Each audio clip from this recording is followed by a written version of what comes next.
Ilhan Omar was removed from a House committee, and I want to go through this because I have quite a bit to say. So here's the article from the BBC, right? Republicans have ousted Democrat Ilhan Omar from her committee post in a sign of escalating tension in the U.S. Congress. They voted to remove Ms. Omar from the House Foreign Affairs Committee over her past comments about Israel. Of course they fucking did. This is the land of the free, right? This is freedom of speech. But don't fucking say anything about Israel, you anti-Semite. This is pathetic, really. Republicans have said the move sent a strong statement against anti-Semitism. No, it didn't, because anti-Zionism has nothing to do with anti-Semitism. All Zionists are not necessarily Jews. Joe Biden himself has said on tape many times, I'm a Zionist. Kamala Harris has spoken at AIPAC. This is a political ideology. Zionism is a political ideology, and it's spouted by Christians, some people who think they're Christians, and then you have European settlers from Europe who are Jewish, and you have Jewish settlers from other places as well. It's a colonialism. It's settler colonialism on occupied Palestine. Nothing to do with Judaism. There are Jews, there are Arab Jews, and there have been Jews in the Middle East for thousands of years, just like you've had Muslims and Christians living side by side. This is absolutely, literally nothing to do with anti-Semitism. As a matter of fact, there are many, some of the most vocal voices against Zionism, against Israel in the West are Jews. I can just give you a couple examples. You have got Noam Chomsky, you got Norman Finkelstein, you've got Stanley Cohen, who he's a great friend, and he's been on the show many times. He's even banned from Israel because he really gave it to them. You got so many people who are against Israel who are Jewish themselves. So again, are they self-hating? I mean, apparently, according to these people. But Miko Peled is another very, very eminent figure, and I've had him on as well. So they want you to think that it's about that. It's not. But let me just get back to the story. So Democrats and Ms. Omar said it was revenge after 2 Republicans were ousted from committees in 2020 when Democrats held a House majority, right? Because now, after the midterms, the Republicans have the House. Ms. Omar also suggested she was being removed because she is a Muslim woman who immigrated to the U.S. as a refugee. Quote, is anyone surprised that I'm somehow deemed unworthy to speak about American foreign policy? She said shortly before the vote. She is one of 3 high-profile Dems to lose a committee assignment under the new House majority, which is led by Speaker Kevin McCarthy. Some Republicans, including McCarthy, argued that Ms. Omar should not serve on the powerful Foreign Affairs Committee owing to her past comments about Israel that have at times been criticized by members from both parties. Yeah, you know why? Because both parties support Israel. And they support Israel because it's an outpost for British and American imperialism. End of story. Ms. Omar apologized in 2019 for implying money was behind support for Israel. Well, there's money behind U.S. support for everything. It's not specific to Israel, but Israel receives more U.S. aid than anyone else. So obviously there's money involved. These are fucking facts. They're numbers. You can quantify this. Obama gave Israel $38 billion over the span of 10 years. So every single year, $3.8 billion in military aid. Yes, there's money involved. It's not the only factor, but I don't know what they're hinting at. They're trying to say it's like some anti-Semitic trope. It's not. It's dude, there's a lot of money in the military-industrial complex. There's a lot of money involved in supporting Israel. End of story. These are facts. They're quantifiable. Then Democratic leader Nancy Pelosi condemned Ms. Omar's comments as anti-Semitic as they invoked bigoted stereotypes about Jewish people using money for influence. I'm pretty sure that's not what she said, Ilhan Omar, and not what she was implying. They just don't want her because she criticized Israel. They know she doesn't hate Jews. She's not an anti-Semite. There's literally no evidence to support that. That's it. But again, she apologized, right? And if she apologized, and they still don't accept that, I mean, they're really just ganging up against her, right? If she was an anti-Semite, I tell you she's an anti-Semite, but she's not. So, we see time and time again how in the United States, in Britain, in Europe, if you speak out against Israel or Zionism, or even just you say you support the Palestinians, so you're not necessarily criticizing the Israelis, perhaps implicitly, but you suffer consequences because of that, right? So you saw Jeremy Corbyn, there was a huge witch hunt against him in the Labour Party. The guy's the fucking leader of the party, and they sabotaged him. for many reasons, mainly because these are Blairites. They're practically like Democrats who are really just Republicans, and these are Labor who are really just Tories. They got rid of him because he's a true leftist. He's to the left of them on every issue, and he supports Palestinians, and he has protested against racism his whole life. And they still managed to call him a racist and get the whole media to call him a racist. And they made up rumors. They made up crazy shit. Go watch Al Jazeera Files. The Labor Files by Al Jazeera, the documentary. So, that's just another example of how if you support Palestinians, they will come for you. You saw in the United States, there's some places where, in some states, where if you don't sign a pledge refusing to condemn Israel, you lose your job, right? There was a Palestinian, I think she was Palestinian, there was a teacher who got fired because she refused to sign this pledge. And then they say, oh, freedom of speech. This is crazy, man. Really crazy. So Ms. Omar said in a statement at the time, anti-Semitism is real, and I'm grateful for Jewish allies and colleagues who are educating me on the painful history of anti-Semitic tropes. So let me just play you the video, okay? So this is a video of her speech. Let's take a listen, and then we'll get to the others. This debate today, it's about who gets to be an American. What opinions do we have to have to be counted as Americans? This is what this debate is about, Madam Speaker. There is this idea that you are a suspect if you are an immigrant, or if you are from certain parts of the world, or a certain skin tone, or a Muslim. It is no accident that members of the Republican Party accused the first black president, Barack Obama, of being a secret Muslim. It is no accident that former President Donald Trump led a birther movement that falsely claimed he was born in Kenya, because to them, falsely labeling the first and only president of the United States of America a Muslim and African immigrant somehow made him less American. Well, I am Muslim. I am an immigrant, and interestingly, from Africa.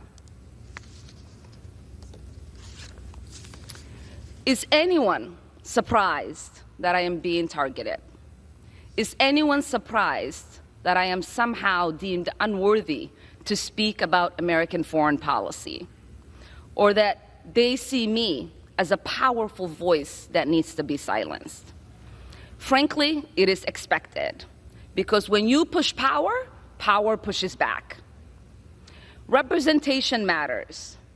Continuing to expand our ideas of who is American and who can partake in the American experiment is a good thing. I am an American who was sent here,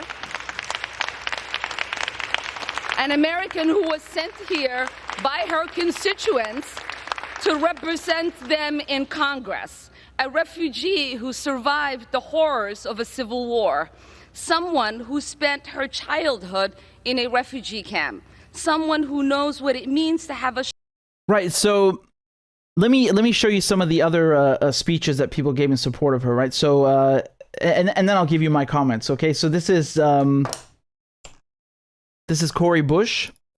Perspective. So let's talk about what's really happening. Republicans are waging a blatantly Islamophobic and racist attack on Congresswoman Omar. And I've said it before, I will say it again. The white supremacy happening is unbelievable. This is despicable.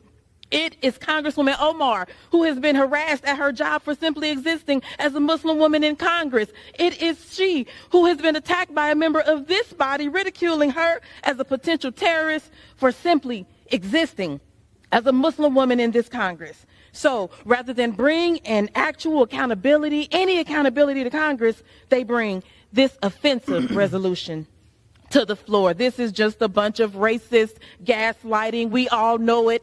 Vote no. Perspective. So let's talk about what's really happening. And of course, I left the best for last. We have AOC. Now, As also, as a fellow New Yorker, I think one of the things that we should talk about here is also one of the disgusting legacies after 9/11 has been the targeting and racism against Muslim Americans throughout the United States of America. And this is an extension of that legacy. Consistency, there is nothing consistent with the Republican Party's continued attack except for the racism and incitement of violence against women of color in this body. I had a member of the Republican caucus threaten my life, and you all and the Republican caucus rewarded him with one of the most prestigious committee assignments in this Congress. Don't tell me this is about consistency. Don't tell me that this is about a condemnation of anti-Semitic remarks when you have a member of the Republican caucus who has talked about Jewish space lasers and an entire amount of tropes and also elevated her to some of the highest committee assignments in this body. This is about targeting women of color in the United States of America. Don't tell me, because I didn't get a single apology when my life was threatened. Thank you. I mean, I don't know why she decided to speak like a black preacher all of a sudden. But anyway, listen, let me talk about the substance. I think it's interesting because there's certainly some truth to what they're saying. Absolutely. I mean, there's definitely a disgusting, post 9/11 legacy. They don't like Muslims. They don't like, Arabs, blacks, browns, Hispanics, whatever, any minority that isn't white. We know that. That's nothing new. The thing is with Ilhan Omar, I think she made a mistake, and I'm going to tell you what the mistake is. They didn't get her removed from her Foreign Affairs Committee assignment because she's Muslim and brown. They did it because she didn't play ball. She opened her mouth about Israel. That's it. Richie Torres is black, right? He just got elected to Congress about a year, 2 years ago. This guy is an avid, supporter of Israel. He fucking loves Israel. You think they're going to remove him because he's black? No. He's fine. He's fine right where he is. Kamala Harris is the vice president. She's black. They don't mind that she's black. They want the position and policy to be aligned with theirs. That's all they matter. That's all that matters to them. And I want to tell you something interesting, because Ilhan Omar, after all of this shitstorm that she got in 2019 when she said it's all about the Benjamins, when she was talking about how much money and lobbying goes towards supporting Israel, even after this, after all the crap that she got, she voted to give Israel weapons, right? So I pulled up my own tweet here, just in case you want to look it up. It's 31st of July last year. Ilhan Omar, Ayanna Pressley, Jamal Bowman, Pramila Jayapal, and Lee, they all voted to continue giving Israel unconditional aid. Okay? So you have to keep in mind why this is significant. First of all, they're fucking hypocrites. They're goddamn hypocrites. Because if you support the Palestinians, or you're a quote-unquote progressive, there's no way on earth you can support Israel, right? But that bill got through with 217 votes, right? It was 217 to 212. The Republicans voted no because of some other issue included in the bill, but basically she made sure, Ilhan Omar and Jayapal and Presley made sure this got through. They could have held up the bill and not given Israel the money, but they gave Israel the money. So even though she has voted to give Israel billions of fucking dollars, they still came for her because they didn't forget what she did the first time. She opened her mouth and criticized Israel, and they don't forget. That's what it's really about. It's got nothing to do with her being Muslim and black. I mean, sure, I bet there's tons of them that don't like her because of that. But on this issue, because they're talking about her comments on Israel, they did not forget. And even though she gave Israel billions, they came for her anyway. That's what it's about. And let me be clear. I think she should certainly be on the Foreign Affairs Committee, because she's one of the only goddamn Americans in that building who's actually been outside the United States, who actually has, an international background.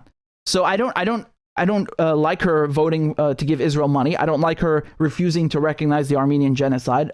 I have many disagreements with her, but she is, I think, among the squad who are all a bunch of goddamn hypocrites. She is the one who does it the least. But again, I don't know how I can really say that when I just told you she votes for Israel. Like, this is a cardinal sin, man. She says, oh, you're targeting me because I'm Muslim. You're targeting me because I'm black. Then how on earth are you a Muslim and you gave Israel $3 billion?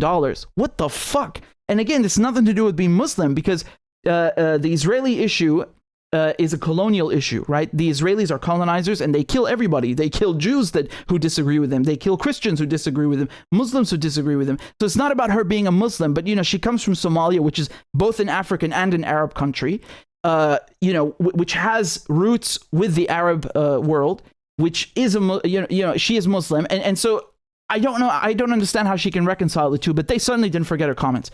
Let me play you a clip. This is with this is Glenn Greenwald with Marjorie Taylor Greene. She's a Republican, and she got her committee assignment revoked a while back when the Democrats were in charge. I think it was even in the BBC article.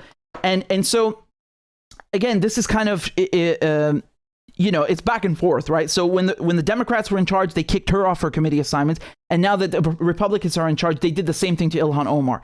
In both cases, I don't necessarily know if that's the right thing to do. I don't think it's it's over. It's definitely overreaching. I mean, again, they're basically just kind of taking revenge on each other, right?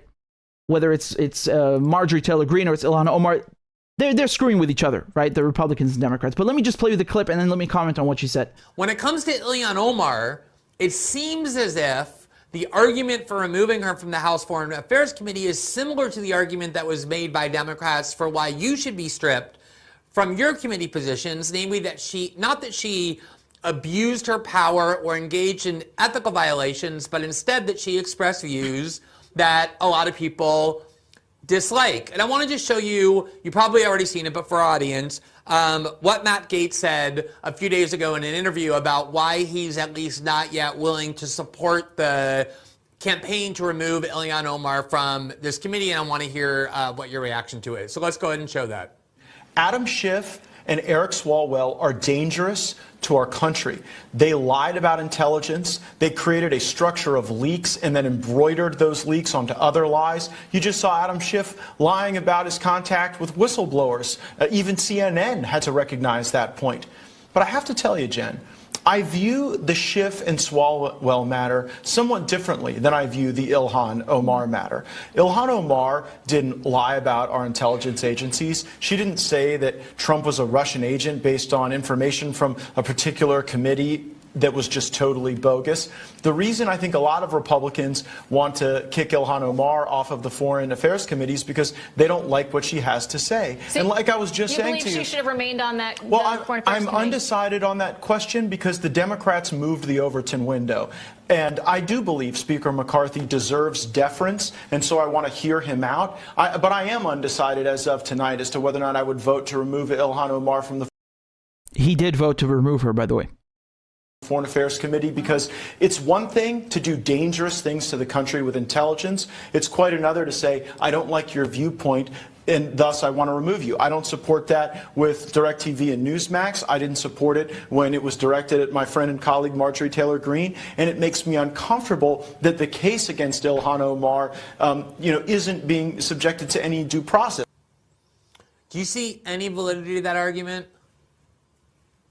No, I don't, and I'll tell you why. There's a major difference. Number one, I was removed from all committees, not allowed to serve on any committee in the House of Representatives for so-called comments and things on Facebook or social media before I ever became a candidate for Congress. But Omar is quite a different case. All of her statements and views have been made as a sitting member of Congress, and that's where it poses a problem. And her stances and views towards Israel are dangerous, very dangerous for the Foreign Affairs Committee, because that committee does deal with Israel.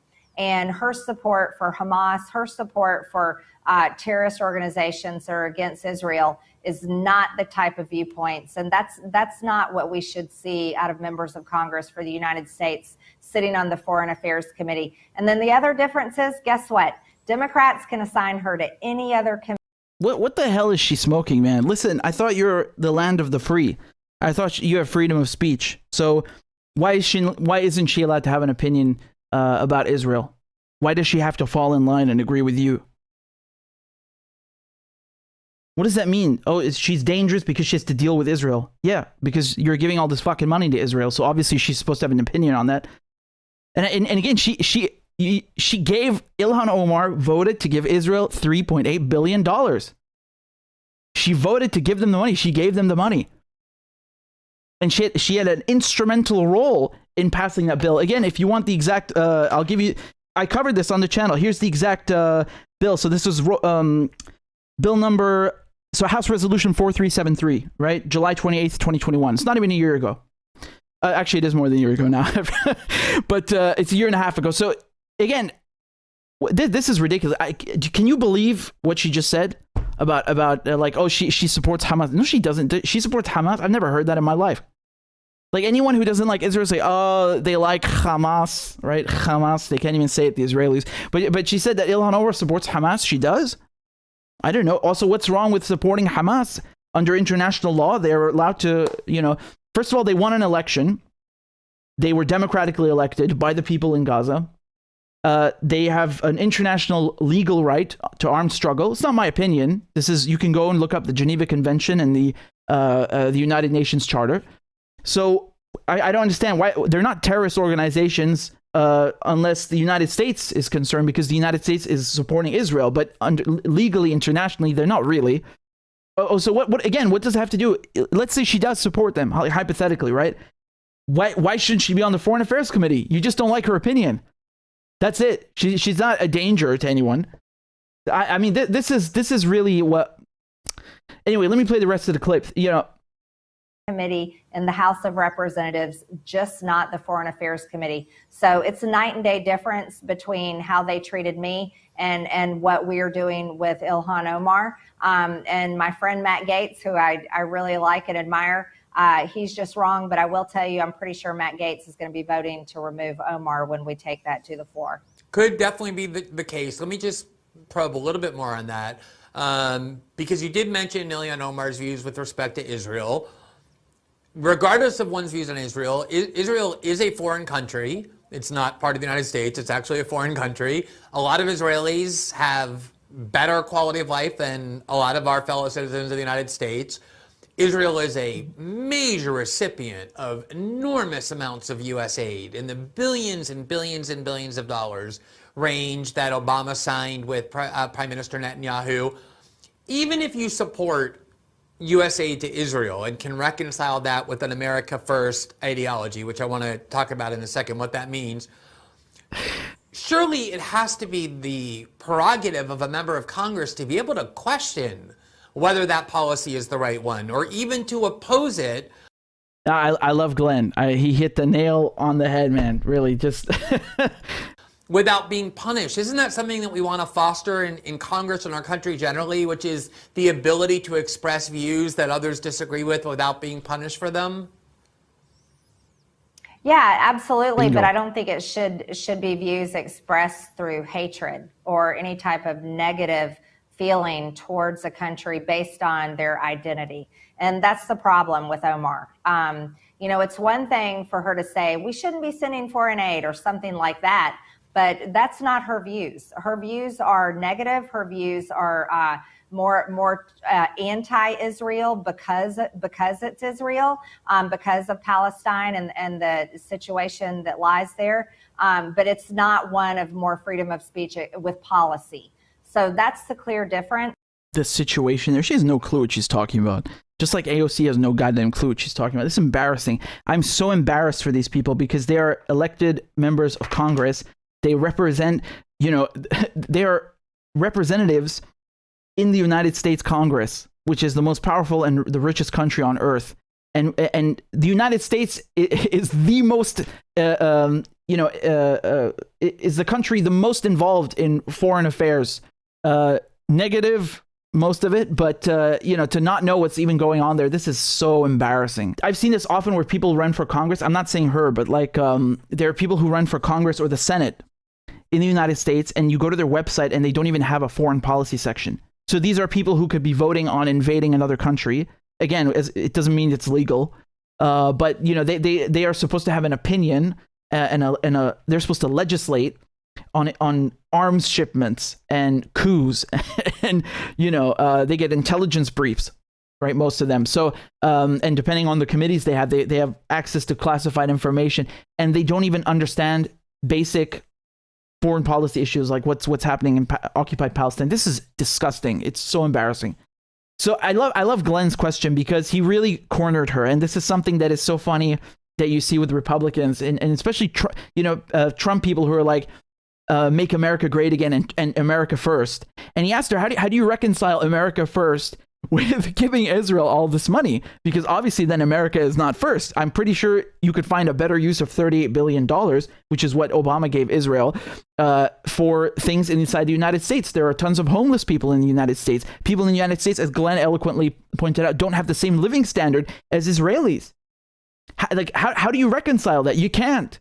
You can't reconcile the two because they're opposed to each other. It's a complete juxtaposition which they don't want to admit to, and she doesn't even address it because she doesn't have an answer. And if you ask Trump, he also wouldn't have an answer. So that was excellent from Glenn. I'm really glad he asked that. And by the way, Glenn is Jewish. So, by the Israelis, in the Israelis' opinion, he's probably a self-hating Jew, right? This is so disgusting how they just attack anyone who criticizes Israel, which I've seen them do with Miko Pellet, with Stanley Cohen, with Norman Finkelstein. It's always the same thing, right? Like they always find an excuse to kind of destroy someone's reputation or attack them, whether they're Jewish or not Jewish, right? It's like, just shut your mouth. And I think with Ilhan Omar, that's really what happened. She just, even if she gave the money, like you can tell that, she kind of just gave in and she learned her lesson, so to speak, and she shut her mouth. She never spoke really much about Israel and Palestine again, and she voted to give them the money. The vote is worth more than anything because you can talk all you want, but when you go to the House floor and you put, so to speak, mark your ballot on giving billions of dollars to Israel, that's it. I know exactly where you stand. She did that. That's a fact. You can look it up. I gave you the House resolution number. This was July 2021.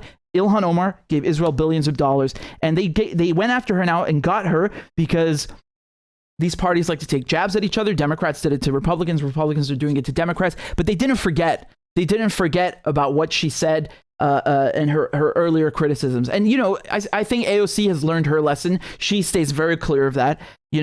She voted no on sending Israel the $3 billion in 2021. But again, this was like they'll take turns, right? So she voted yes. She said no to the Iron Dome money, the $1 billion. But then immediately at the last second, she changed it to she basically abstained. So instead of saying no to Israel, she was like, she cowered and backed off. You can tell from their votes and their behavior where they stand. They are, they get into Congress and they keep their mouths shut. And Ilhan Omar, in the land of the free, right? She paid dearly for having an opinion about Israeli apartheid.